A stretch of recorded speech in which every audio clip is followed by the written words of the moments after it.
Hello, hello, everyone. Hi. Hi, Judy. Hi. Good morning. Hi, guys. Welcome back. Welcome back. Yay. All right. So as we're gathering in the room here, I'd love to hear in the chat, like, what do you want from Ayurveda right now? So you're in this Ayurveda Masterclass series with us. We have over 1,000 people registered for this. It's been really fun to do it. And what I want to know, we've had these classes on constitution, on rewilding in plants, and on trauma and healing. And today we're going to go into Dharma and life and relationships. And I just want to know, like, just personally, what do you want in this next phase of your life from Ayurveda? Is it self-wisdom? Is it healing? Is it to know, like, just to have a deeper understanding of the cosmos and in the universe? Is it to feel more connected in yourself? Is it to prevent disease, to change the way you age? Like, what is it? And as people are joining in, I'll read some of the responses here. So we have structure to hold the healing process. Yeah, there's a saying, it's from Anderson and Adams in Mastering Leadership. And it's structure precedes evolution. So coming to Ayurveda for structure is a very good idea. It's a very structured way of thinking about health and disease and enlightenment. So structure to hold the healing process. Yeah, that's good, Sophie. Amanda says to have more consistency in my life. Yeah, rhythm, right? It's like the getting in sync with the rhythm of nature. And then when we do that as humans, then we experience consistency in our life. Self-wisdom. Yeah, well, the reason I got into Ayurveda was I was like, I wanted self-wisdom for the rest of my life. And I knew I wouldn't ever get to the bottom of the well with Ayurveda. It's so deep and vast, and it's very organized.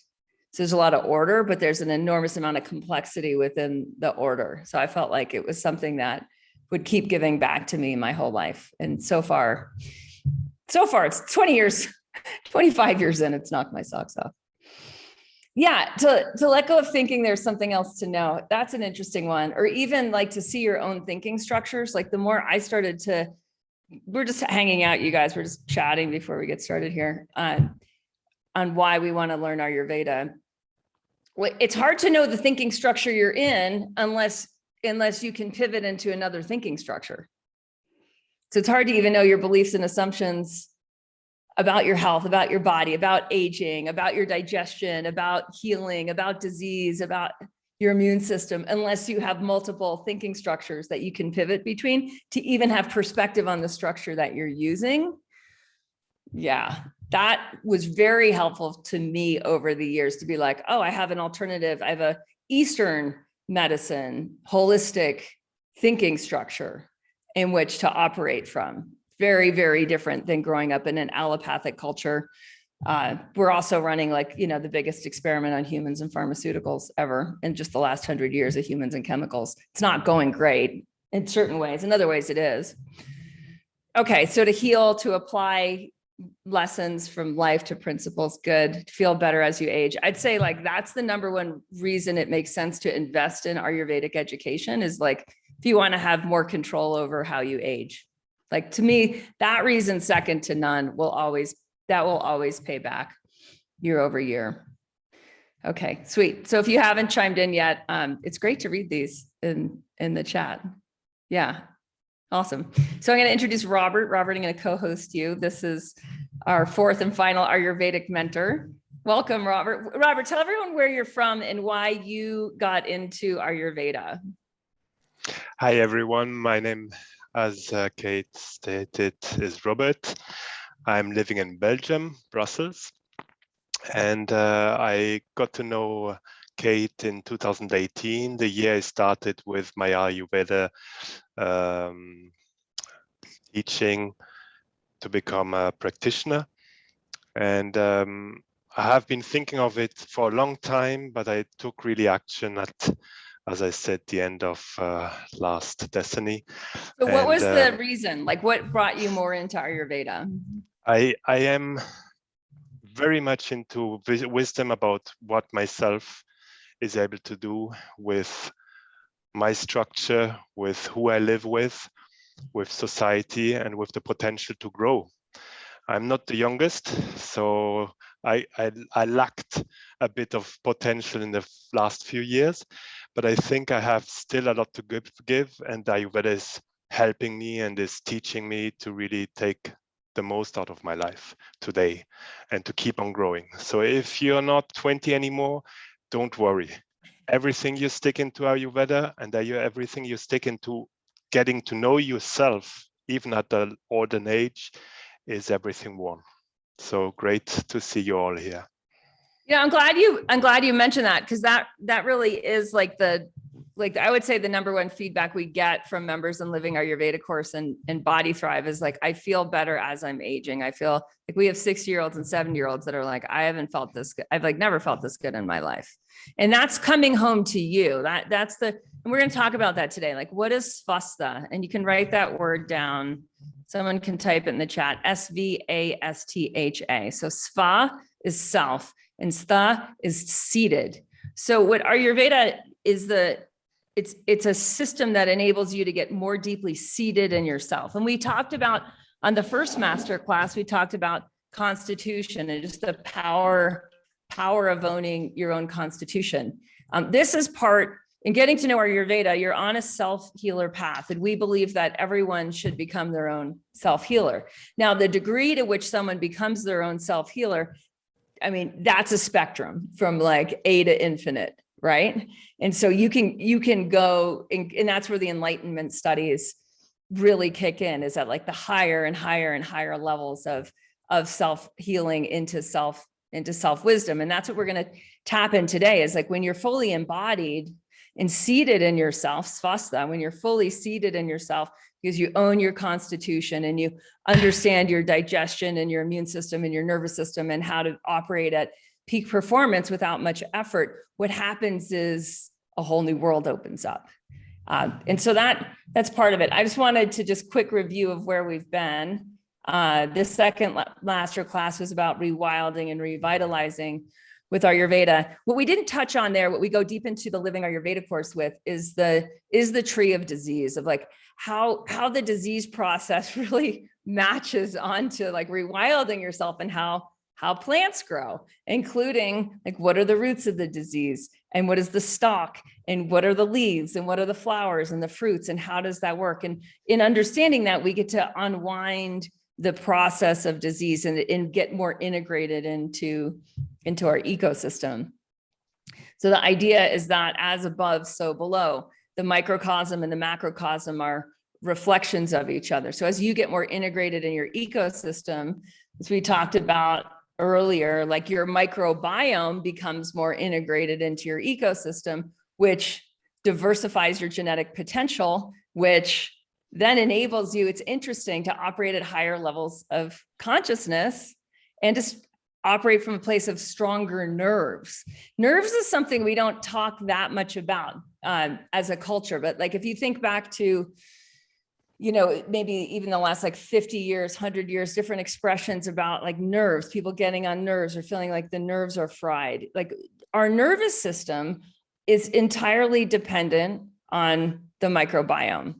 And so the more we become integrated, the more we become rewilded, the more the outside and the inside get interconnected, is we discover that we're actually wired for this interconnectivity, and we're wired for higher states of consciousness, which the yogis call both ecstasy. Thank you, Georg Feuerstein, for that one.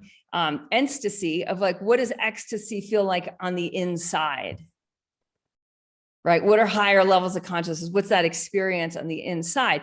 And this experience that we're wired for bliss, that we're wired for this interconnected potential. The yogis and in Ayurveda, they have a system of delineation of how to experience that. And part of that's in the koshas, of understanding that you have a food body, an air body, a mind body, an intuitive body, and a bliss body, and having the map for that and moving your awareness through it, what happens is you get to experience more and more of what it feels like to be, essentially, to like be the cosmos, to be the cosmos as the self, which kind of sounds like fluffy new age language, except for that it's not, it's very old wisdom. And it's accessible. And that's what I wanted to kind of get into today. So our agenda today is designing your life, your Dharma, relationships, and spiritual growth. And what are you here to do next? And how to find your next purpose in life. And how Dharma and nature, how to find that through nature. So how to find Dharma through nature, through the 5 elements. And in Ayurveda, we talk a lot about, we went through this in the first lecture too, of like, there's these 3 constitutions, Vata, Pitta, Kapha, and there's 5 elements. So Vata is air and ether. It's really light. It's spacious. It moves. Fire is intense. It's hot. It burns. It's sharp. It gives off light. Light gives us vision. With vision, we can see. So then we can see our next purpose. With water, water flows. It's moist and heavy. It gives us connectivity. It gives us a softening. It helps dissolve imbalances. It cleans. And then earth, it gives us stability and groundedness. So we can find Dharma. We can talk a bit more about this today. And I'm curious in the chat what you guys are most interested in this list to help us focus. But a lot of way I access Dharma now is directly through the 5 elements. And that's what we teach in Living Ayurveda. The more you're directly in touch with sky, with earth, with fire and light, with water and flow, with air and movement, the more interconnected you become, the easier it is to like steer in life and manifest what you want and have the experiences that you want to be having, to me, which is like, that's the coolest thing about knowing thyself and knowing thy cosmos, is you get to really show up as the creator in your own life. Yeah. And we can get into, if you guys want to ask me questions about that or how that looks or stories and stuff, we can go there. So discover your personal success strategy. So this ties into constitution, is like the more you understand your own constitution, the easier it is to know how to navigate yourself towards success and what that is for you. Because someone with like an earth, water, kapha constitution and someone with a much more delicate air, ether constitution are going to have really different success strategies. Does that make sense? Like intuitively why that would be so? Okay, great. Even in terms of habits, like in Body Thrive, we work a lot with Keystone Habits. Like what are the habits? Actually, no, it was on this slide. I wanted to show you, like, we believe simple habits, daily simple habits enable a masterful life. Like at Yoga Healer, in Yoga Health Coaching, in all of our courses, like these are our core beliefs, is like, if you have amazing daily habits, like you'll be the master of your life, you'll be the master of your time, you'll be the master of your focus. And when you're the master of your time and focus, you can do what you want to do, like by definition. And so habits, the Keystone Habits are going to be a little different depending on what constitution you have. So if you have a constitution that tends more towards density and heaviness, your daily habits better bring in levity, right? Lightness, breath, focus. Otherwise, your personal success strategy won't work. Like you'll become more of a puddle. And the same thing's true if you're more of like a hummingbird and you're flying around. If you don't have habits that ground you, that bring warmth to your digestive fire, that bring a sense of deep interconnectivity, right? If you don't have the simple daily habits to enable your success strategies to kick in, what can happen is that you just get influenced. I find this 10 times more than ever, I think, because of social media, but it's not like it didn't exist 20 years ago on billboards and magazines. It's like we really get influenced by tidbits of information. You know what I mean? Like if you say you subscribe to like the New York Times daily email, it's kind of random what you're going to take into your head that day. It's kind of random what information you're going to be thinking about that day. Say you're going through your favorite social media feed, whether it's Twitter or Instagram or Facebook, like it's kind of random what you're going to be taking in. Yes, you can cultivate, like a connoisseur, your inputs. And the more you do that, according to your personal success strategy, according to what you need for your constitution, right? Now you're less sort of thinking about random stuff. And random stuff right now is quite upsetting to the nervous system because we're just taking in way too much information. So if we look at the roots of the tree of disease, like a lot of this is this living out of sync with nature, living against your constitution. These two things are in modern culture are very challenging because modern culture lives against nature. Like even in our belief system for the last 2000, our Judeo-Christian belief system is man dominating nature. We've been doing that for 2000 years. It's not this synchronization with nature. It's not even like I see this a lot with moms and kids and plants. I'm a mom, so I'm around moms and kids, and plants are everywhere. So I'm around moms and kids and plants. And you can see where people are training their children away from touching the earth, from tasting dirt, from tasting plants, from being integrated in ecology to like understanding what's edible, that nature is edible. And we're so out of sync that we think what's edible is safe, comes in a bag in the grocery store. Right. And so that's just a very, I think something we can all relate to of like what we're taking in, the information that we're taking in, we really want that to support our personal success strategy. You guys with me on that? So you want to cultivate what you're taking in. Now, your ability to do that, right, is going to be influenced by the people that you spend the most time with. And this is where we know that being on a growth path, being with a dynamic group, being in a specific curriculum is the best thing that you can do for yourself. And we don't, not necessarily just in our courses, but like in any course, in any growth community where you're really selecting, this is what I want to influence myself with next. This is a system I want to learn and try out and adopt and take action on next. Because when you're in that, it gives you focus, and then you start to tune out all the other little things that absorb your attention. Now, if you're with people that are on a growth path, and it looks something like this, like it's an intimate, involved setting, even Zoom style, like it's highly connected. People are deeply listening and deeply engaged.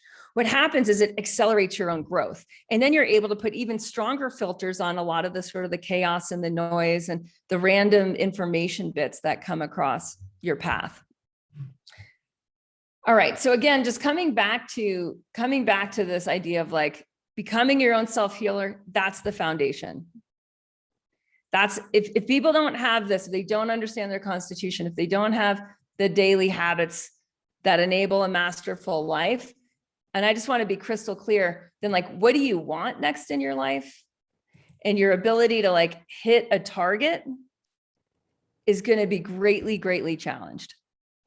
But if you're grounded in yourself, if you understand your constitution, if you can heal, right? If you can heal imbalances, whether in the nervous system or in the immune system or constitutional imbalances or the big 5 inflammatory diseases that are all part of chronic systemic inflammation, that are all part of living out of sync with the habits that enable a masterful life. If all that's going on, hitting any kind of target with your Dharma, really hard. Does that make sense? So like, yeah. So it comes to, I mean, my husband does, he's in the construction industry. He's a glazier, but he's built a lot of things for us, homes and whatnot, buildings. And, it's the foundation work's a bitch. It really is. It takes forever. It's so slow. Like anyone who's been in home building or building buildings, it's like, it takes forever to make sure the foundation's right. Right? You've got to, first of all, you got to get all the permits and all that. And then you've got to level it, and then you've got to dig in, and you've got to keep leveling and make sure it's all square so that the structure can bear weight. And it's really hard. If anyone's ever bought a house with a bad foundation, it's really hard to fix a foundation. Like sometimes we've done it. You can prop a house up and fix the foundation from underneath, but that's really hard work. And so your vision is the house, right? Like who you want to be, what you want to do next. And again, this calls all on designing your life and listening to your Dharma and your deeper purpose in life that enables your spiritual growth, and what relationships you need to be in to enable that to happen. Because if you're in relationships that are pulling you away from your vision or into the distraction of all the things, and you're less in places that are actually helping you focus in on your vision and do the work to get it done, you're not laying a good foundation, right? And because culture is out of sync with nature, and because culture brings us against our constitution, it's harder and harder these days to, I would say, to have the habits that enable the kind of mental focus that humans are built for. We're really built to focus. We're really built to live a life on purpose. We're built for great things. And this evolution of like humans to get to the point where we're at now, where we have the freedoms in most countries that we have, it's phenomenal. Like what you really get to do with your life, right? Like you have more freedom and more choice than ever. All right. So my question to you is, what do you want? In this next phase of your life, let's just say like beyond your wildest dreams, you get to dream big. You don't have to think about how. You don't have to think about how you're going to make that happen. I just want you to focus on like, what do you want? So in Ayurveda and in Tantric yoga, which is an evolution out of classical yoga, there's this very strong belief that your desire, your deep desires, your deepest longings are intelligent. Intelligence speaks through desire. So and we're going to do a talk on emotional eating in a couple of weeks. And what I find with like, oftentimes people have suppressed desires that then emerge in these like much more superficial desires that are much less, let's say fruitful to the end goal. They might even get in the way of you and the target, right? And that's what happens when we don't really know what we want and we don't really go after what we want, is we create all these little superficial desires, which are little crutches that prop things up. And maybe that's like, for some people, that's food. For some people, that's weed. For some people, that's alcohol. For some people, that's internet shopping. For some people, it's just social media distraction and being busy all the time. For other people, it's health issues, really, that become this constant distraction from what they really want. So just take a moment and get clear. Now, as you write down what you want, it has to be measurable. So let's say, what do you want? Where do you want to be a year from now? So 1 year from now. And then can you make that specific? And for some of you, it might be health stuff. For some of you, it might be career stuff. For others, it might be relationship driven. Like you want to be in dynamic groups with evolutionary partnerships and contagious conversation, that you're super interested, you're with people that are growing like that. Those are, you maybe have a mentor. Maybe you have people that are helping you really get clear on your next phases of a more dynamic life, bigger growth, bigger possibilities. For some of you, it's financial, right? You'd rather be making twice as much money than you are right now. For some of you, it's time freedom. What you really want is to be, doing the things that you want to do X a number of hours a week. Just make it measurable so that you could say a year from now, I can check the box. Like I did that. I became that person.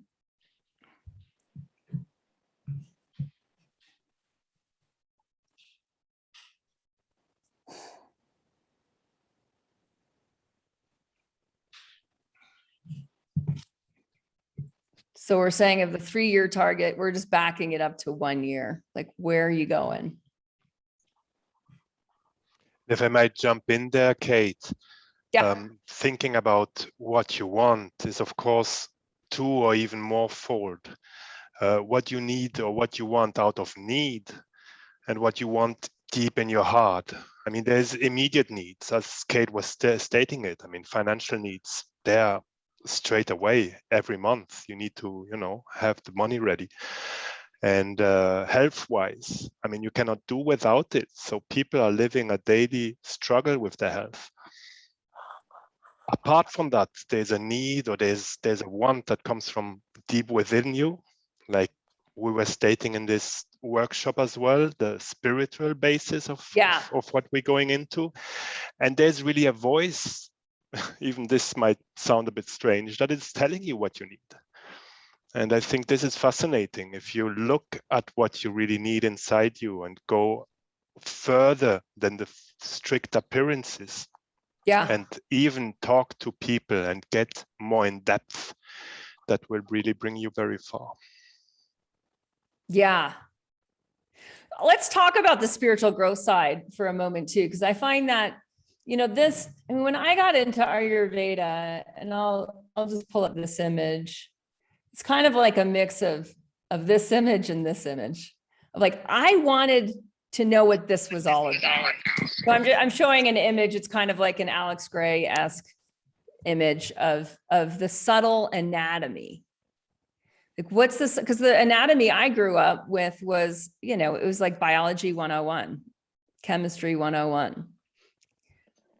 And that's really different. That's very reductionist. It's not systemic. It's not organized in terms of this subtle level of awareness. It's not the physiology that awakens consciousness to enlightenment. It's really different.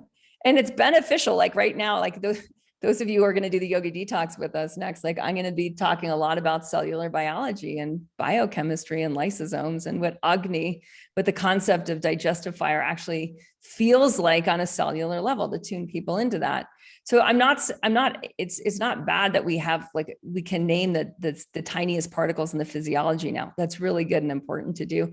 But this experience, you don't need that experience to have this experience. You don't need to understand how lysosomes and endosomes work in your cells in order to have the experience of the body awake, of the body enlightened. So for me, my spiritual growth, it was driven a lot by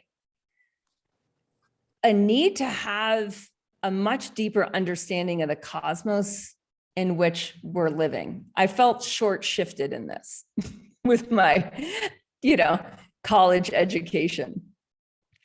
I felt like I didn't know what this was about. I mean, I could see the image and it looked cool, but I didn't know how, and it's kind of like, how do you make that happen? How do you dissolve some of the thought constructs and some of the heaviness and density of the body and experience the interconnectivity and the higher states of consciousness within? And this is in this picture, we have the chakra system. This is part of what we study in Living Ayurveda. It's like, can we understand the chakras? Can we use them and actually use both the chakras? And this to me is where I think it really gets fascinating. Like, understand the doshas, understand people's constitution, and have the map of the koshas, again, with an understanding of microbiome, right? So that we can diagnose something. Like anything that's going on with someone's life, we can use these then as pathogenic diagnostics, both on the spiritual level, on the mental level, on the intuitive level, on the energetic level, and on the physical level.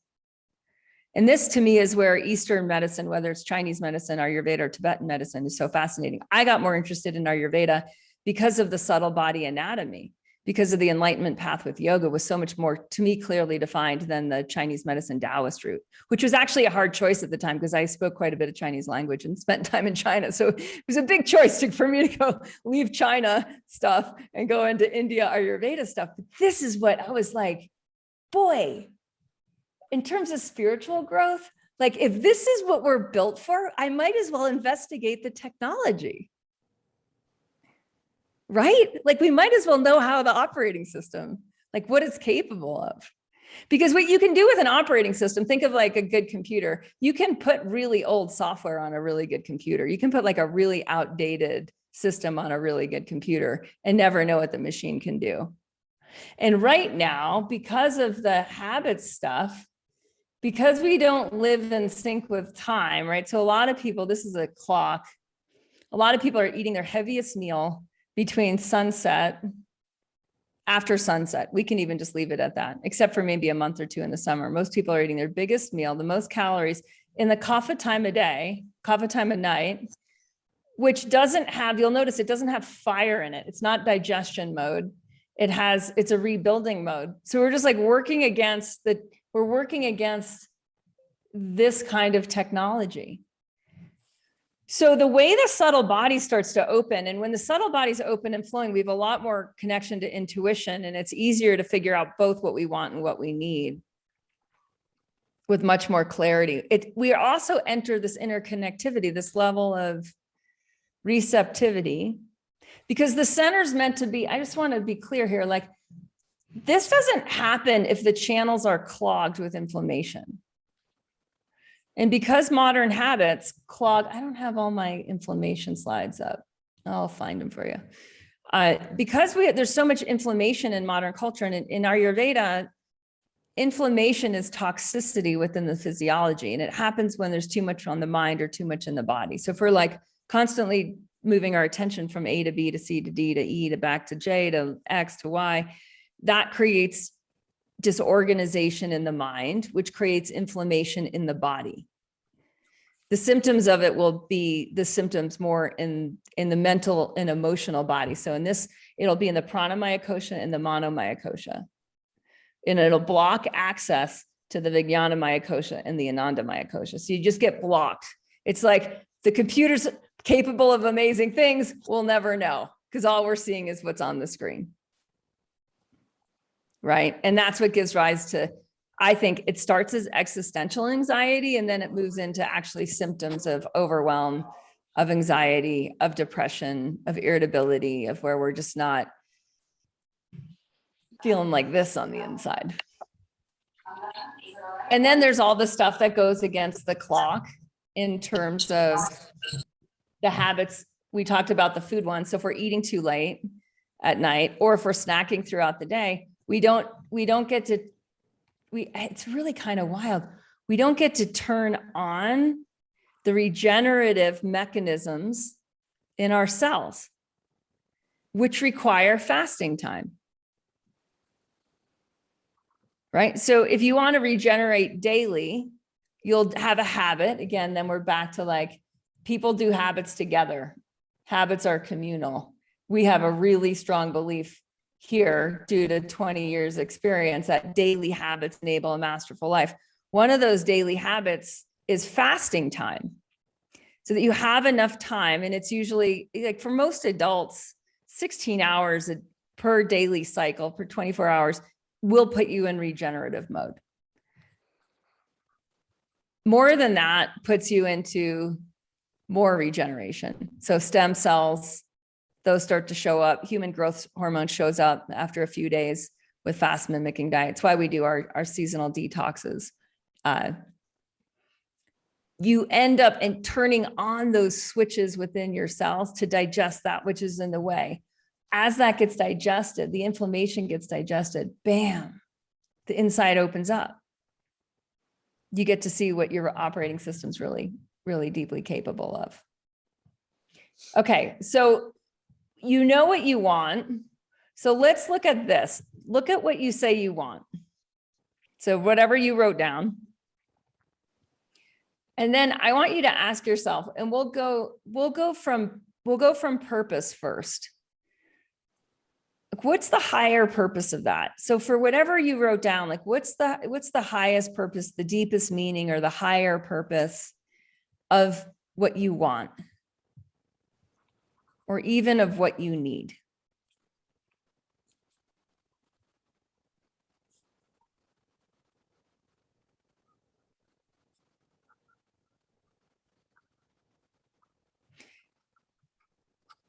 And take a few notes for that, for each of the goals that you set. And we're just kind of doing a double check on like, what exactly for you is the deeper meaning, and how's that tied to what you want and what you need?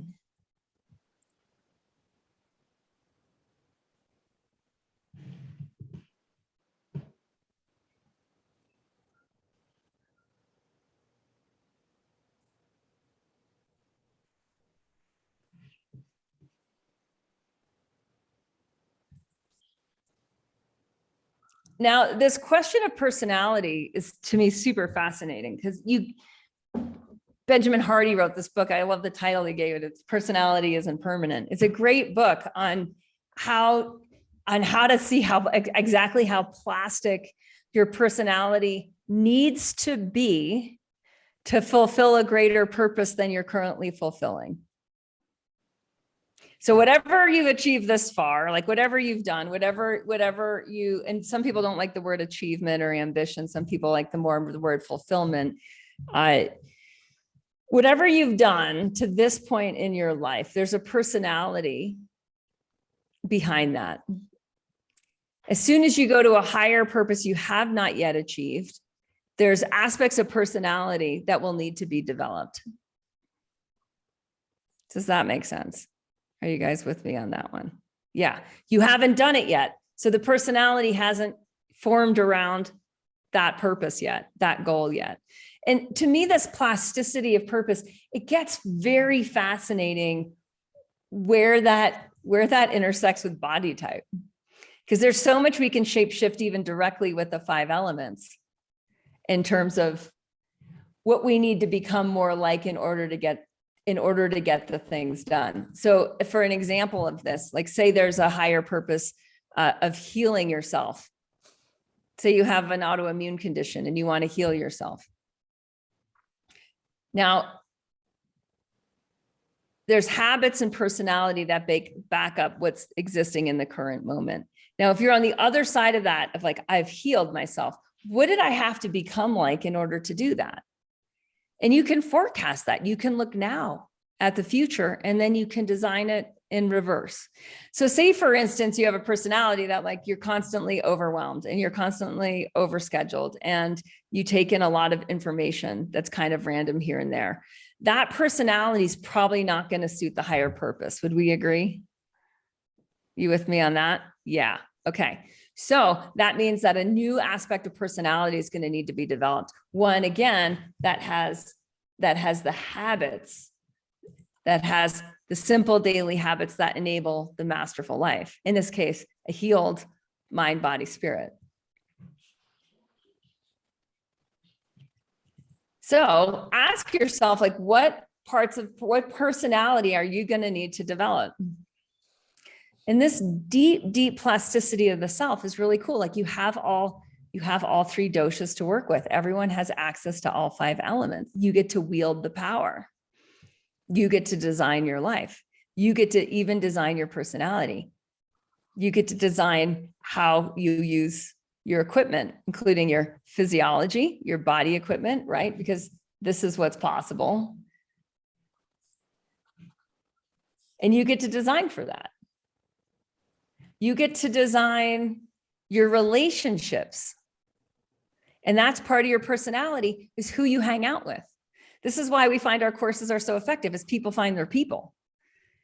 Like people come in, yeah, Mindy's nodding her head, right? People find their people. Yeah, so go smiling. It's like that happens. And when that happens, that reinforces the personality that's in this nascent infancy stage. It's just like this little baby personality that's like trying to get protection for growth, right? And if the people around you don't understand and know how to support that growth, then what can happen is like that little nascent personality and the habits that support that can actually can be destroyed. It can be just, people can have very negative influences. If you go to the wrong people for the wrong thing, right? People who can't support the growth that you're trying to have in that next level of purpose, that's your fault. You need to develop a personality that finds the people that can help you fulfill the purpose every single time, every level of growth. And I speak from a lot of experience. I mean, I'm speaking from this as, as a mother, but I'm also speaking to this as a CEO, and as an Ayurvedic practitioner. I wear a lot of different hats. The CEO level of growth, of really getting into higher level growth and getting through that plateau of latent potential, this is an image from James Clear's book, Atomic Habits. So it's like what you think should happen on your way to your next purpose and the growth that you might experience. That's the upline.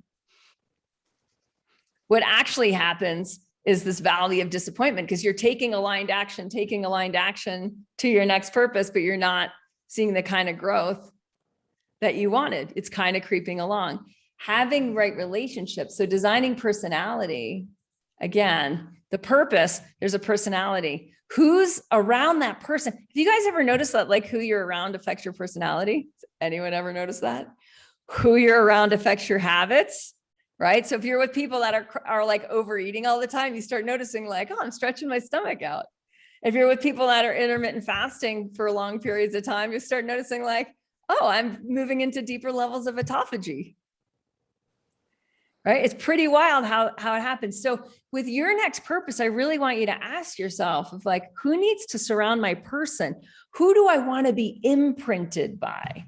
Because all these people are imprinting each other energetically. They're either going to accelerate through that valley of disappointment into the upward curve of growth to hit the target, or they're just going to be neutral. And in neutral, to me, that's like a vacuum. It's like it actually sucks energy. It just doesn't actually stay neutral. It goes to negative. Okay, then finally, the question is, what are the specific habits?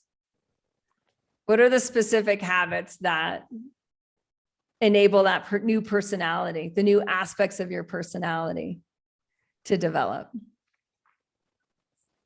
And these specific habits should help ground your constitution and awaken your energy body and focus your mind and attune you to intuition and allow you to experience the bliss of like, oh my gosh, the creation and the creator are one.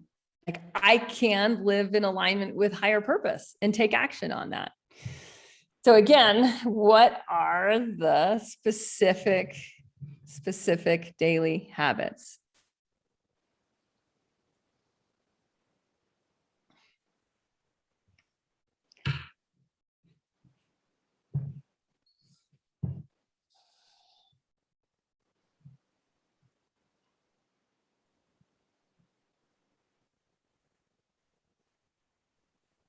This is one of my favorite quotes in helping people with purpose and Dharma and life aligned. This is Robert Brault. We are kept from our goal, not by obstacles, but by a clear path to a lesser goal. And that what this is in today, this is like picking up the phone. This is social media. This is like, reading random things in email. This is like random attention grabbing. Like you're doing what you're doing. So whatever habits you currently have are engendering a personality that's fulfilling a certain purpose. If we want to up-level purpose or go deeper into Dharma, right, we have to reverse engineer the whole thing in order to experience the flow state towards that, attract the right energy to it. So this is where you get specific with like, oh, my personality, it's not a noun, it's a verb. It's plastic. It can shapeshift. It's chameleon.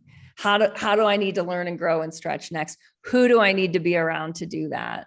And what specific habits do those people have that I want to have? And then they'll rub off on you and it gets easier. What specific habits do you need to have to really nurture your constitution, to help uproot the being out of sync with nature, or being out of sync with constitution, or being out of sync with ecosystem and food and diet, having a schedule that's out of sync with your body rhythm? That's a big one. We find so much of in living our Ayurveda course is like people's schedules are not in sync with their body rhythms. So that will create anxiety for the body. Why? Because the body's not supported. Right? The body's not being supported by nature. It's used to being supported by nature. So just synchronizing back in, all of a sudden it's like, okay, what are those daily habits? Is there enough space and time in my life to even feel the vital air body, the pranamaya kosha, to live in an awakened pranic body? Because if I am, then like, wow, then I can go after bigger goals. I can experience a deeper Dharma. And I can do it from a place where I'm regenerating. My body's not degenerating, going to burnout, but I'm in regeneration, going to higher states of interconnectivity in my physiology. So a lot of the assumptions, and I will shut up and take questions in just a minute, as will Robert. A lot of our assumptions with aging are really different in Western culture than in Ayurveda. So in Western culture, there's a bit of an assumption that stuff just starts to break down after 40 and gets worse and more painful, and that there's not that much that you can do about it. It's entropy. Now, right. And if, it's interesting to like hear other people talk and see the beliefs and assumptions behind that. Oh, you get sick and then you die. Aging sucks, blah, blah, blah. So all that is part of a thinking structure. We talked about that in the beginning, how structure precedes evolution. So sometimes we need a better structure to understand. So if we look at the different times of life, I'll go to a new screen share and draw on my pad.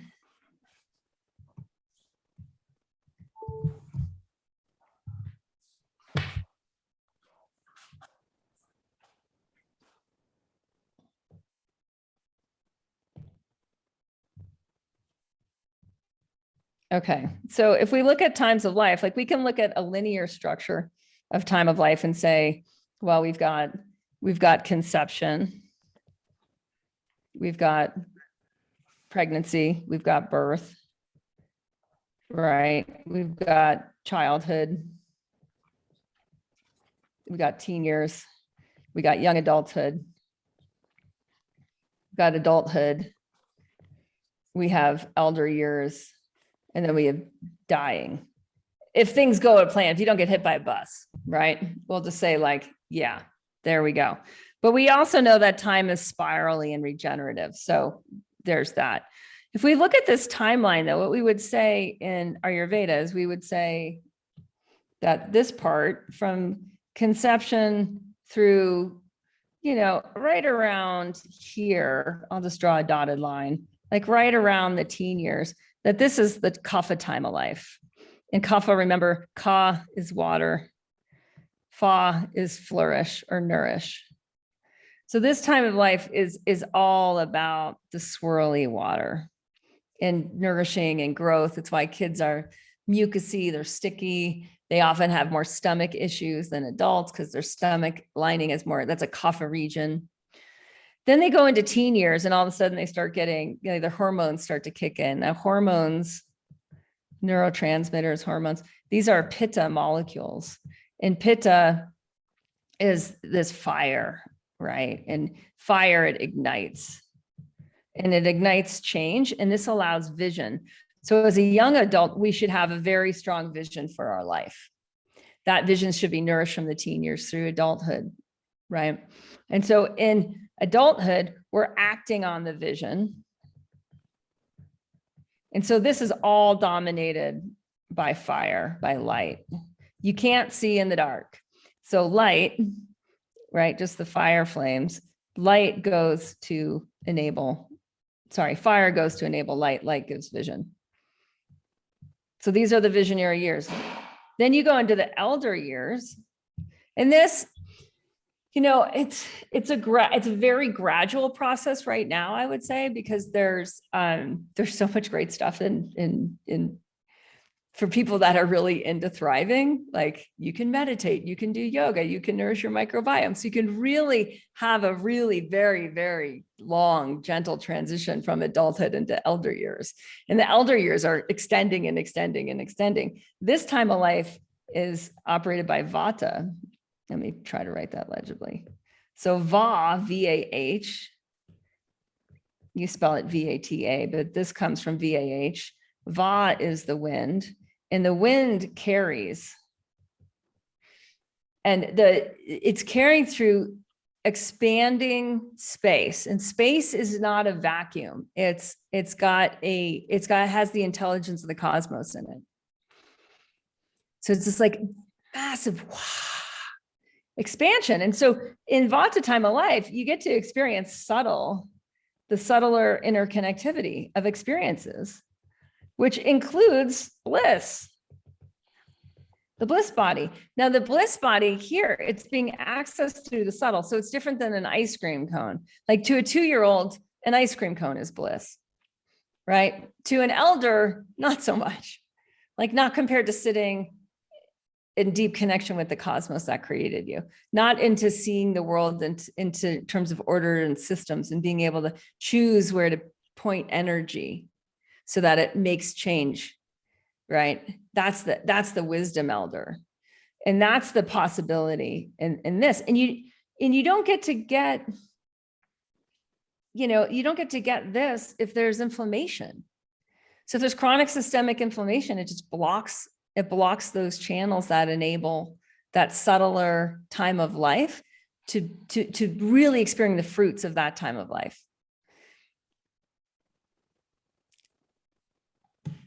All right, Robert, back to you. Where are we at? It's beautiful, Kate. You're, as always, so clear about everything and giving a full insight, which is incredible. I was playing the game to see, well, what do I really want? And what are the big reasons behind it? And I wrote down, I want to be a satisfied professional. I haven't been in 50 years of life, really a professional being satisfied about what I was doing. I'm becoming it now, thanks God. And behind it, there's this willingness to be of service, to find meaning in life. So this kind of Vata and Pitta constitution that is really anchored in me, and Vata time of life. So I think Sophie was asking about the constitution. What is it, and how is it? How does it impact my feeling well or my feeling bad? I think it's even more than that. It's the constitution you have inside you. It's the time of life you're living through. It's the time we're living now, as Kate was saying at the beginning, that everything flows so fast. So we're so Vata influenced. There's so much distraction. I can get to a point, I can do something in my morning and not be able to do it because I'm searching for something, and this same person in a mail or anything is already offering to me something else. So I'm getting distracted. Instead of doing what I have to do, I'm getting into a new channel. And marketing nowadays wants this to happen. So it's in a sense, it's what we're supposed to do, but you can still stay on focus. Yeah. And this is so important. So for me, with the habits, taking care of my senses, which is very much linked actually to sattva, which is one of the qualities to be clear and to be able to understand what is happening to yourself. Taking care of my senses, this morning routine of really cleaning and having a hygiene around your nose, your mouth, your ears, your eyes, is such an excellent method, and an easy method, and a touch and feel method to get clearer and to be more purposeful in your life. And it's very easy, as Kate said, you have to get through those things, and they're not difficult. And you need people around you. You need nearly a sangha, some community that uplifts you, that is with you, and that you can learn from, and that will also learn from you. I love that. Yeah. I mean, it's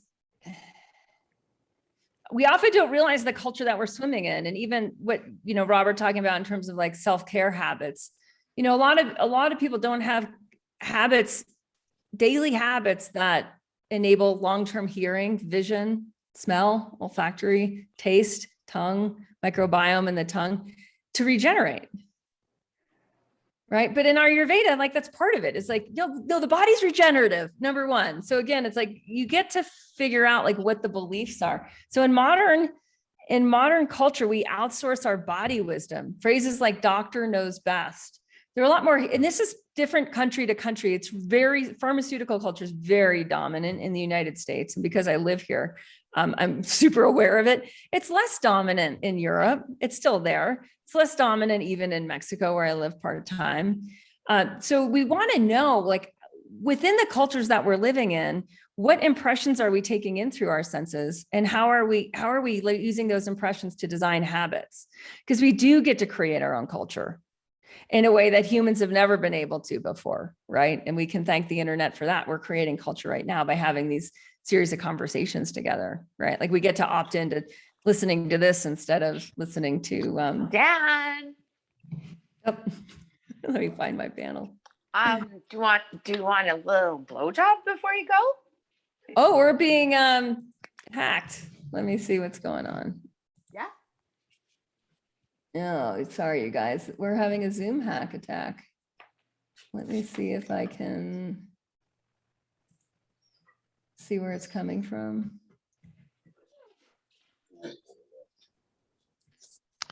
While you get hold on that, I might intervene once again.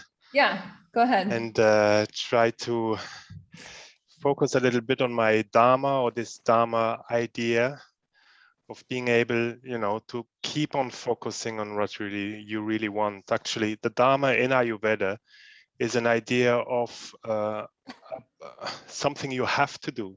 I think in Buddhism is the law, and in Ayurveda it is, let me get it right, fulfillment of duties. So you cannot pass by your Dharma. Well, you don't pass by your karma, so you're always getting through struggle, and there's always things hitting back on you. But you can't go by Dharma either. You're supposed, if you really want to live your life on focus and you want to be healthy as well, you have no chance than to be there, to be listened, to be seen, and to do what you're supposed to do.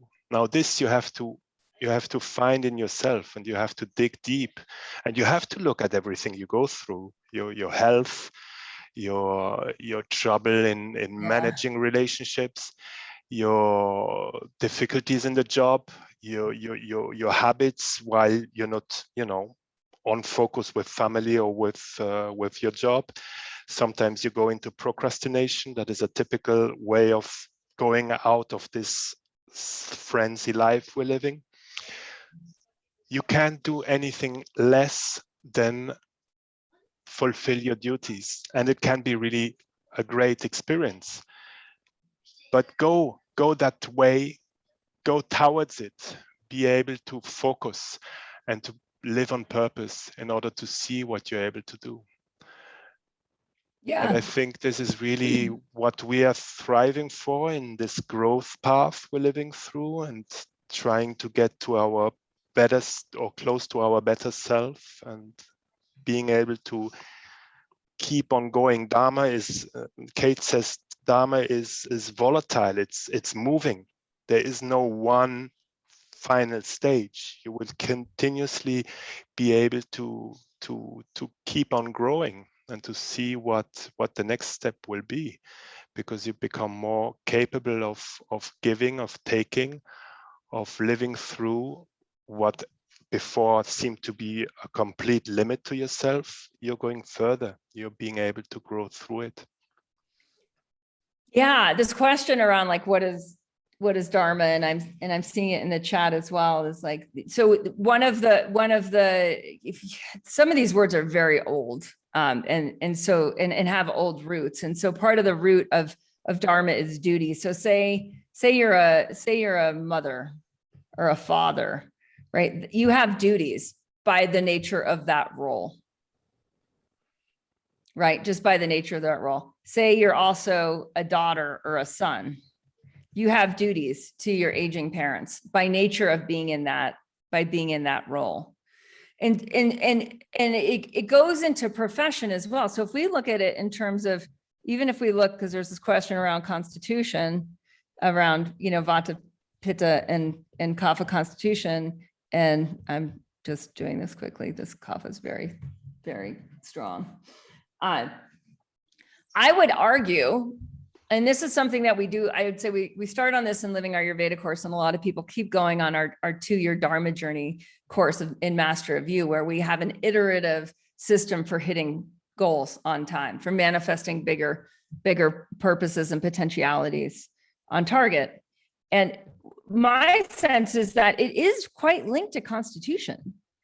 Like, for example, like my constitution is Pitta Kapha, and because I have a lot of mental acuity, so that's something that happens with the sharp, fiery nature of Pitta in the mind, and because I have a very strong body, so Kapha gives strength and resilience, that as I become more adept in learning life's lessons year after year, as Robert just really beautifully described with karma, like life will bring you lessons, don't go looking for them, right? Don't worry. If you pursue Dharma, lessons are going to show up at your door, right? Is I have the strength and the acuity to take on more. I can carry a bigger load without burning myself out, right? And I can take on more of a big, it's maybe called a BHAG, a big, hairy, audacious goal. Some people talk about playing a bigger game of like living a bigger life. Like when you sense like you could make a bigger difference, right? I can actively engage in that because I build the structures to do that through my work. And then because of my constitution, I'm able to let the load keep growing and expanding while experiencing dynamic interconnectivity in a hollow space in the middle. And that's sort of where the subtle body wakes up, is that. Let's say you have more of like what Robert was describing, a Vata Pitta constitution. So Vata in many ways is, I'm just going to write the word expansive. Vata can be so outside the box and spontaneous. And this is its asset, right? When it's contained in a system where it can expand into and not get crushed like a butterfly wing. Right? Because that's kind of the problem with Vata, is it's like super expansive and wants to fly around, and then like smack, it gets hit by a semi going down the highway at 75 miles an hour, because the world is a bit like that. So for Vata types, they really need to build very intentionally. I find this,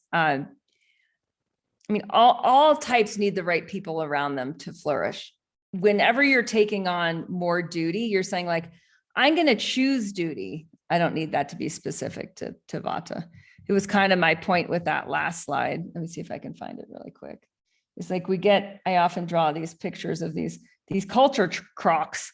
This idea is this is like a crock pot, and you can choose culture, you can choose duty, you can choose a bigger game or a smaller game. You can choose a life of purpose and deeper meaning. You get to choose that. But boy, you better put yourself in the right culture to uphold that. Otherwise, you're going to work against your constitution. What happens is when you choose cultures that are nourishing, like we create in our course structures, is that you then actually get help from your constitution. So a Vata type will feel like, oh, these are the habits that we're doing. Okay, good. I'm surrounded by seemingly random inputs that aren't random at all, that are helping me get grounded and do my daily practices so that I can focus and bring this really cool idea across completion with people that are supportive and not going to fray me at my edges. Pitta types are very often ahead of culture, right? So they're thinking ahead of culture. Kapha types are able to carry things through.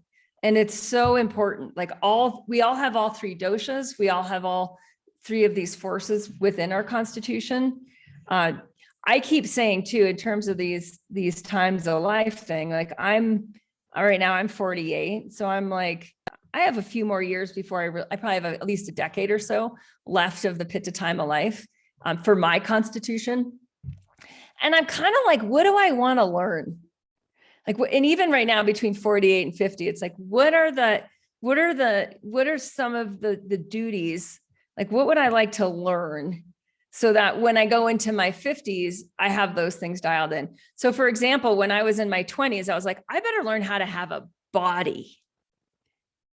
I better learn my constitution, because how I've learned to operate my body, and I was an athlete, a collegiate athlete, all that, like, and I read all these health books on the side. I had a lot of I had a lot of information and a lot of inputs, but I'm like, I have no idea from this other thinking system, from Eastern medicine, from Ayurveda. I have no idea how to have a body. I wanted to check that box by the time I was 30, like know the operating system, have a meditation practice, explore subtle awareness, right? So when I look at duty and Dharma and these phases of life, and for you to ask yourself what you want next, and what's the purpose? What's the deeper meaning? What's the personality going to need to morph into? What are the habits that will engender that personality, right? A lot of it is like, to me, it's like, by when? Like that by when? For what? For why? Well, you know why. That's the purpose. That's because there's a deeper purpose.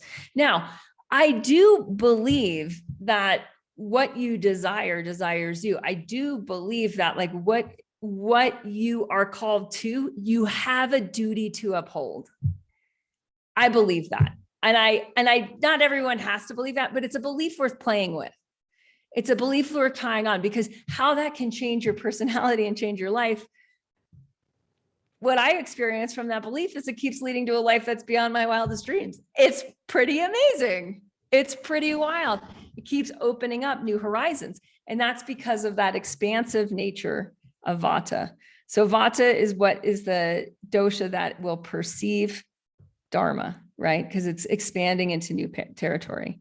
So this enables this perception, and it does it through receptivity, just like outer space expanding. So it expands, it moves in different directions. It experiences things. Then what does Pitta do? Pitta focuses like an arrow.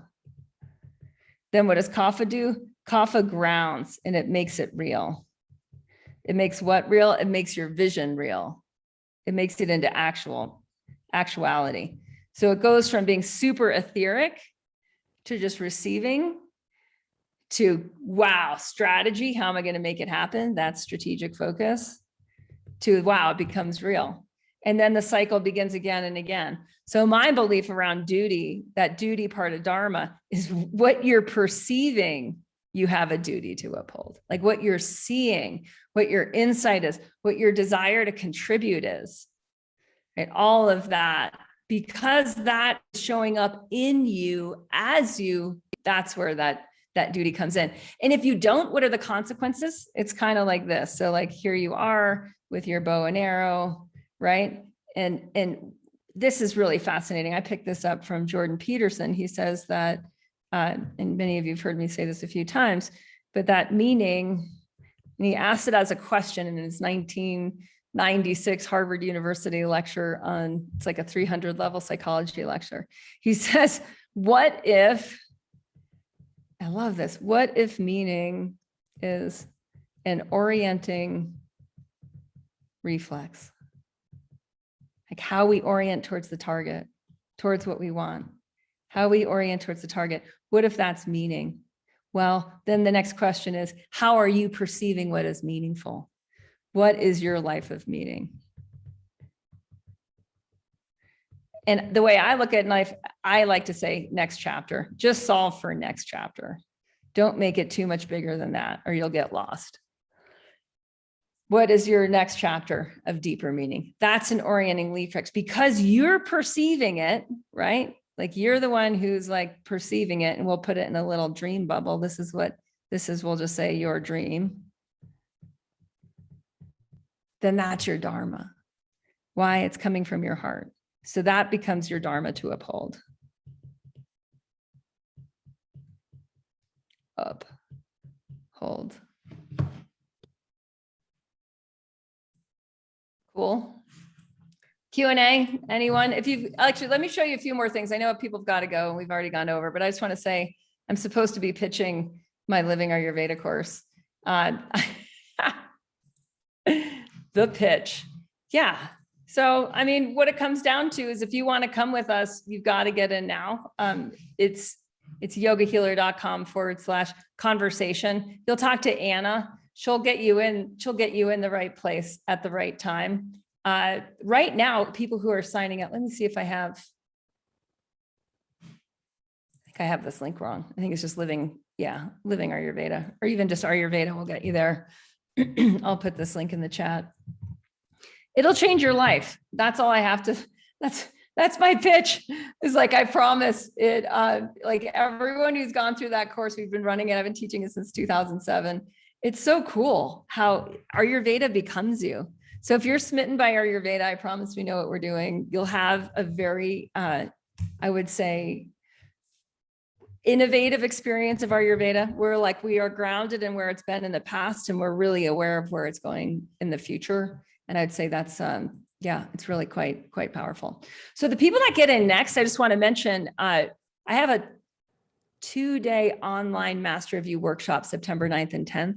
And right now we're giving that away as a bonus. And that's a Dharma workshop, like where we spend 2 days really dialing into Dharma. It's a fantastic experience to help organize the next 4 months of your life. So it's a very specific thing. We sell it for like I think $1,000. So it's a good deal to get in now. Thanks, Mindy, for saying living Ayurveda is amazing, life-changing for sure. Yeah, starting year 2. We have a lot of people that stay for a couple years because Ayurveda has so much depth. And as you become part of the community, it's like, why would you leave if your life's getting better? So that's really what we experience. But you need to get in now if you're going to get in, because we leave our ship sets in early October. So we get people ready in September. All right. Jackie, if you already signed up for Living Ayurveda, you don't automatically get access to the Master Review Workshop, but you can get, just email info@yogahealer.com and they can send you a member's discount code. Yeah. Cool. All right. Any questions? Dharma, Living Ayurveda course. I'm happy to stay on. If anyone just wants to say hi, bye, that's fine too. You can put your name in the chat and we can unmute you. Otherwise, you can raise your hand. And if not, I've really enjoyed this masterclass series. We're going to do one on emotional eating before the October Yogi Detox. The detox is October 6th to 28th. I think Joseph was asking about strategies to use Vata, Pitta, Kapha to overcome malingering to accomplish Dharma in steps. That sounds, it gave me ideas. I think if I'm not wrong, Kate, we're getting, because those constitutions are also in the seasons, right? So we are getting out of Pitta time in the summer where there are hot feelings. People sometimes get even nervous about each other, and things are kind of boiling up. We're getting into Vata time of the season. So this is quite interesting because this is actually a stimulation. Let's get going. Let's find our Dharma right now. The problem with people like me having some Vata inside themselves, and as Joseph was telling it, take it in steps is extremely important. You can not do the one step and get it all done. You need to do it by little, we call it baby steps sometimes, okay, go the path little by little. I need a lot of Kapha. I don't really have a lot of Kapha, but you can source all the constitutions. You have everything inside you. I have water. I have earth inside me. Otherwise, I wouldn't be a presence here. And I think this is really important, to be able, through meditation, through other practices, to ground, to be able to be in yourself, to sometimes hold back if you want to give it all. Just sometimes think about saying, okay, I keep that energy inside myself because I don't know how much I still need of it for the coming days, month, or whatever tasks I have on my plate. Yeah, Great point. Yeah, building that reserve. So in Ayurveda, the word we use for that is ojas. So ojas is, to me, ojas is, and I talked about it in the first lecture about like what happens when the microbiome's really alive and diverse, is you build a deep resilience of energy toward, and you can then direct that energy to Dharma. So all these concepts we've talked about in the 4 master classes are very interwoven. It takes us a year to get through it, or 9 months in Living Ayurveda course. But it's a year-long experience because we have Body Thrive in the background. Around Vata, Pitta, Kapha, if you're not accomplishing Dharma, again, just go back to that image in your head. Like there's the person, there's the target. Purpose, that's the orienting reflex. Meaning and purpose, where he's using that synonymously. That's the orienting reflex of the arrow towards the target. Now, there's a personality that's currently supporting malingering. And there's habits that are backing up that current personality. There's also people. So the people in your ecosystem are backing up the current malingering personality. Does that make sense? So it doesn't matter what constitution you're at. If like you're not hitting your goal, there's a personality that's not hitting the goal. There's an ecosystem of people that is around you as you're not hitting the goal. And there's habits that you're doing that are not steering you towards the goal. And I'm speaking as bluntly as I can, you guys, because like, believe me, life hands me lessons in bountiful baskets. And I speak from taking on a lot in my life, a lot of responsibility to uphold, a lot of different projects, a lot of different things financially, et cetera. And I'm super curious about the learning process of this and this personality development. And I can't tell you how true I keep finding this. Like as soon as I set into a deeper purpose to uphold, like I realign my ecosystem, like who am I hanging out with?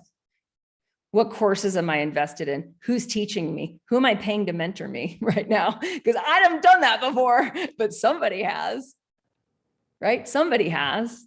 So let me bring those people into my ecosystem because for them, this is normal.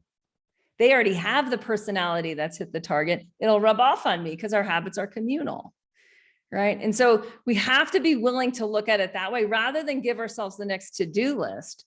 Because this is a little different. This is like, it's a big shift in mindset of like, oh, I got to change my personality. I need different habits. Like, I got to just make the switch. It's not a to-do list. It's like, I need to show up in my life in a different way if I'm going to uphold a bigger Dharma. Usually that for me, I've noticed a very direct tie with how I use money. So different way of investing. I'm pretty fortunate that I learned the investment lesson very young. Like, invest in what I wanted to learn next, invest in who I wanted to become next, that I'm my own best investment. And that was a hard decision, but I made it at like 22, 23, and it's just paid back in spades. And it's the number one lesson I teach my daughters, like know what you want to know next and invest in that. Invest your energy, your attention, your finances, your resources. So she knows that at 13, right? A lot of people don't get the memo on that, and they keep investing in ways that are going against their purpose. Their time, their energy, their finances, their resources, their next purpose. They have a personality that doesn't use money in a certain way, right? And that just gets in the way of their purpose every time because you have to use resources differently. And that often means you have to access different resources, which changes your relationships because resources are tied up in people. And so now you've got to like be in different ecosystems in different conversations. Okay, Sophie, hi. Hi, thank you so much for this. I've done the past 3 workshops and they were also great. I feel very lucky to have found you on the internet.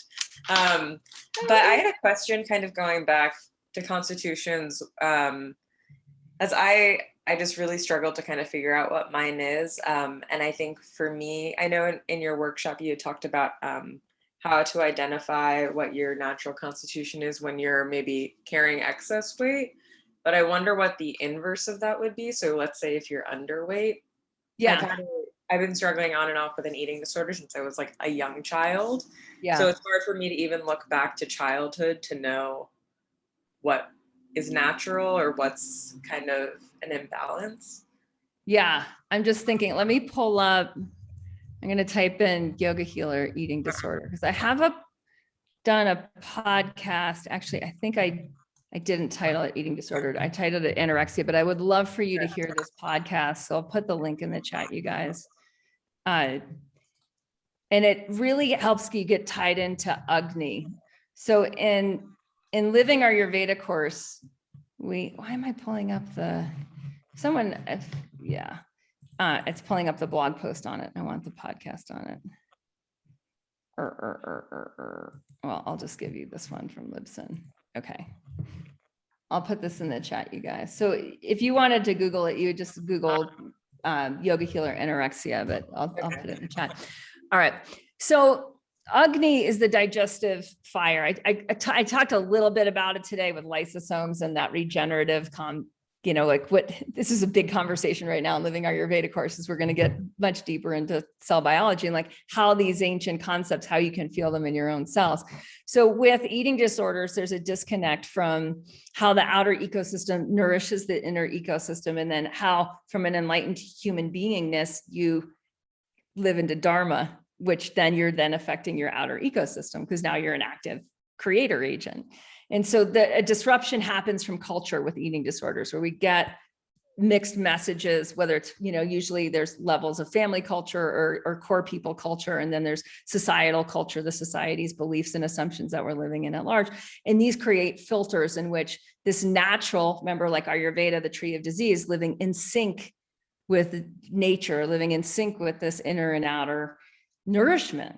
So the deeper levels of healing that we've had people with eating disorders and Living Our Ayurveda course since the beginning. This one woman, it just broke my heart. She had been bulimic. She met me, she was 50, and she'd been bulimic since she was 15. right? And that's a long time to suffer every single day. And she healed herself in a year. And a lot of it was this deep grounding in a lot of this is like those rewilding habits from lecture 2, like when the inner becomes the outer and the outer becomes the inner. So the outer ecosystem is nourishing the microbiome. The night microbiome puts off different, basically chemicals or neurotransmitters in the system that generate more of certain hormones. So you get more serotonin and more oxytocin and more dopamine. And dopamine's the like, I can do it hormone, right? Where serotonin's like, it's all good. Let's snuggle like cats, you know? And we get that oxytocin, which is the mama baby connection of like, I am nourished, I'm nurtured, I'm safe. Life is love, right? That's the energy of oxytocin. And that starts to happen as the microbiome gets healthier and healthier. So there's so many different levels to that. And what happens in the process of that is the constitution is discovered through the relationship with in Agni is the fire, is the digestive element that converts outer ecosystem into bodily tissue. And it's also that which gives the intuitive third eye insight into, and this is who I am in the world. Now I'm part of the external, I'm part of the ecosystem. I'm in right relationship. Yeah. Thank you. Yeah, you bet. You bet. In that episode too, I'll just mention, like, I talk a lot about rekindling Agni in healing. And I find this is the path of healing for most Vata body types. So in general, if you have a Vata body type, like your path of healing in Living Ayurveda course on month 2, we spend a month of 9 months. Like we have a lot to choose from with Ayurveda. On month 2, we go into Agni, like digestion, tongues, constitutions, types of Agni, types of imbalances. Because if the central channel of digestion is like right and good and humming, a lot of great things happen from that. And if anything's off, it's the root of disease. So we've got to look at the specific way that that's arising. So would you say, if I could just ask a quick follow-up, like, yeah, maybe folks who are prone to something like anorexia or just like long-term food kind of challenges would have more of a Vata constitution naturally? I mean, it's a good question. And it's like my mind just instantly flashes right to all the people that I've worked with eating disorders over the years. And it's like, I'm not getting like yes and no. So what'll happen with say anorexia, which is really different than bulimia, which is really different than the exercise induced one, right? So we've got like 3 main categories. We would say the root cause of all those 3 is spasta. The person's not established in themselves. There's something going on with the first 3 chakras. Root chakra is not grounded in earth at all. Like I am nourished, right? Second chakra of like life feels good. That's not happening. Third chakra of like, I am empowered and powerful. That's not happening. There's an inversion of power in sensuality, and it's happening from the level of third eye is now taking control over second chakra. So this is to me where like, it's fun to diagnose with the chakras, right? Because they're so insightful of like, oh, that's what happens is like the crown to the root, the second to the 6th, right? Third to the 5th. There's these relationships. 4th is in the center. It's the Christ, it's the cross. It's Christ on the cross, 4th chakra, right? But the way that they move is the 6th chakra in eating disorders overpowers 2nd chakra, and that you get dried up. But then if you've had an issue for 10, 20 years, 30 years, in this case of this woman, you know, whatever, getting on 30 plus years, at what point does the nature imbalance mimic the constitution? I mean, a horrible example of this is if like you look at everyone in the concentration camp photos and videos, they all look like they have a Vata imbalance because they were starved for years. So were they all Vatas? No, they were starved.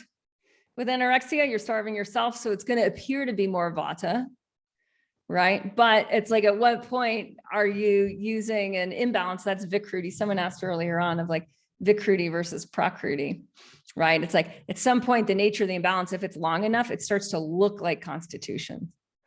And I've seen this a lot with childhood trauma. Like, It's one of my early clients, this was like 20 years ago when I was working as a practitioner.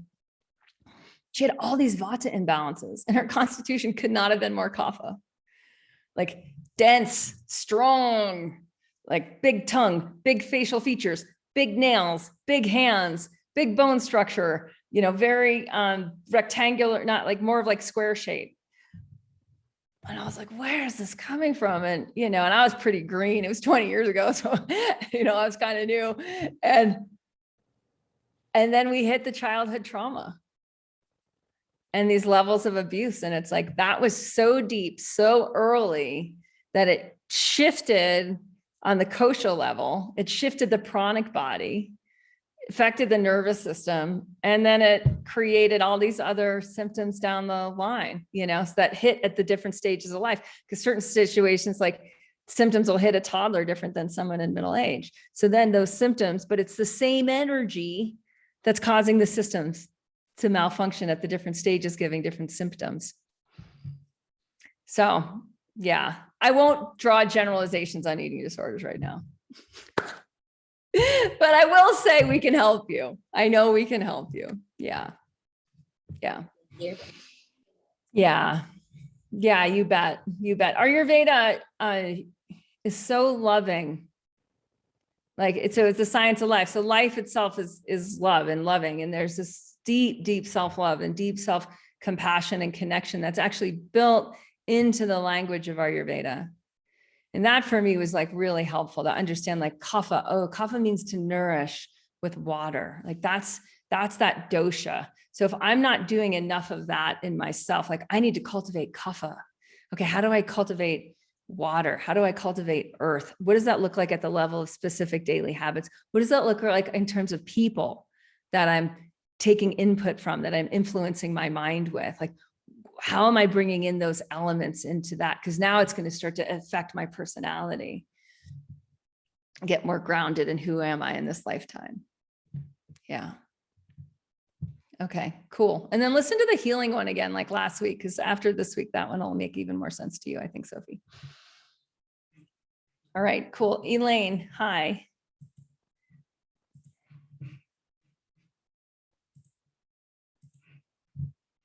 Let's see, you're muted.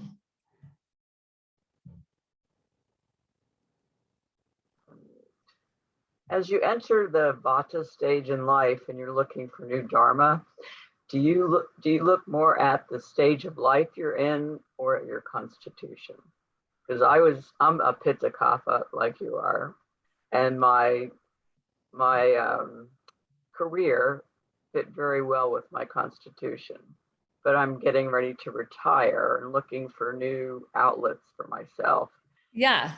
So how did you answer that question, that what do you want question? Well, I'm not sure what I want yet. Okay. Well, let's play with that for a hot minute. So I'm just going to say, what do you want? And you're going to say whatever comes to mind. So it's like, you can't be wrong and it can be anything. So Elaine, what do you want? Well, I'm looking for more time for myself and to slow down a little bit. Okay. And if you had more time, what do you want? I'm thinking about teaching yoga, and I do have a yoga teaching certificate. Okay. And if you're teaching yoga, what do you want? Probably more the spiritual side of yoga, not the crazy acrobatic side of yoga. Okay. And what are you hoping happens if you're teaching the more spiritual side of yoga? To share my knowledge. Okay, great. And of that knowledge, what do you hope kind of passes through the most? To share that you have everything you need inside. Yeah. Okay.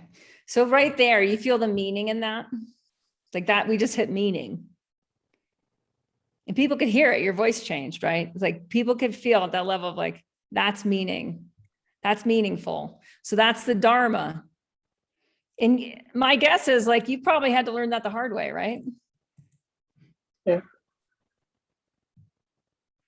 I mean, everything I've shared, I've had to learn kind of the hard way. I mean, I have a lot of mentors and gurus that like have helped me out for sure. I put myself in those ecosystems with people that could really light me up and help me learn what I needed to learn in the humiliating lessons along the way.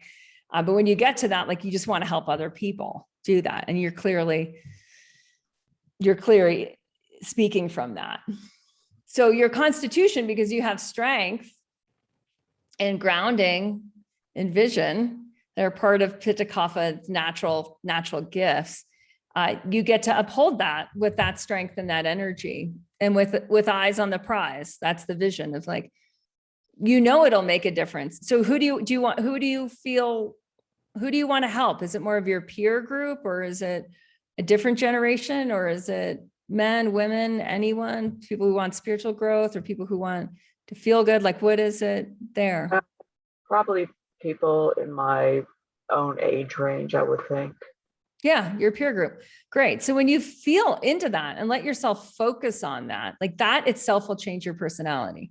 So instead of letting your attention go here, there, and anywhere, instead of doubting yourself too, like we should have you talk to Anna about yoga health coaching. It's like, be with people who are doing that, and you'll notice there's no room for doubt. Whereas if you talk to the wrong person, they'll be like, oh, you don't know enough, or like they'll feed off your own doubts, your own shadow issues. And then you'll be like, oh, well, I'll just watch whatever instead and get distracted. And yet meaning is an orienting reflex. And you know what gives you the next chapter of meaning in your life. Does that make sense? So like, be with people who can support that. That's what we did today, of like that personality of you. I sort of am. I'm with a group that's led by someone that has been through your health coaching program. Great, good, great. So I'm just saying on the professional level, like just do the same thing we just did, right? And just say like, for that personality to develop, like you're helping people, you're in that purpose, right?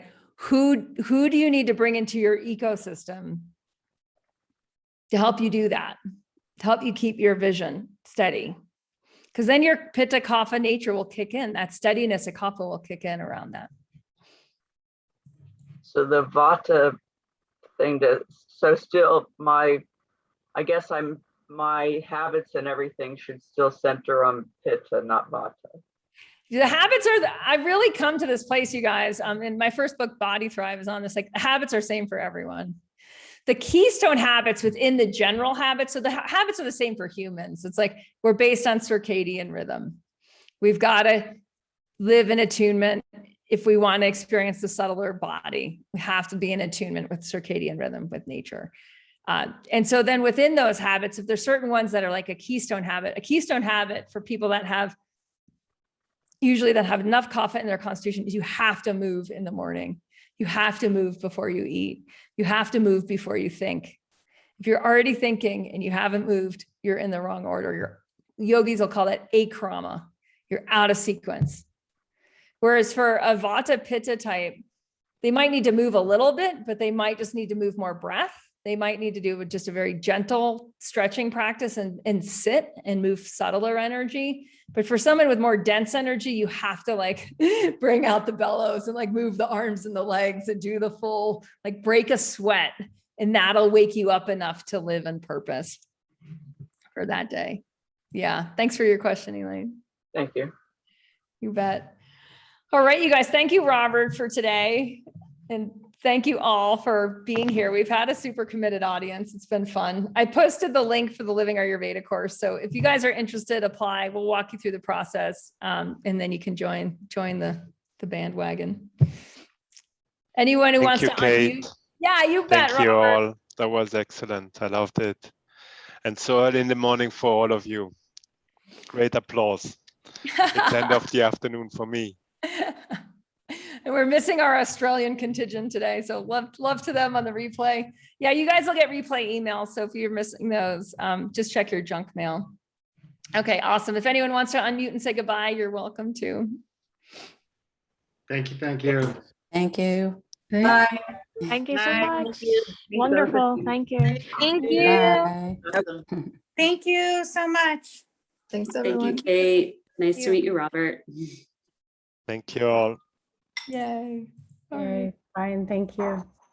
Thanks for being from the future, Robert. We just started our day here. I It's gave not you a some promise. energy, I hope. All right. Thanks, guys.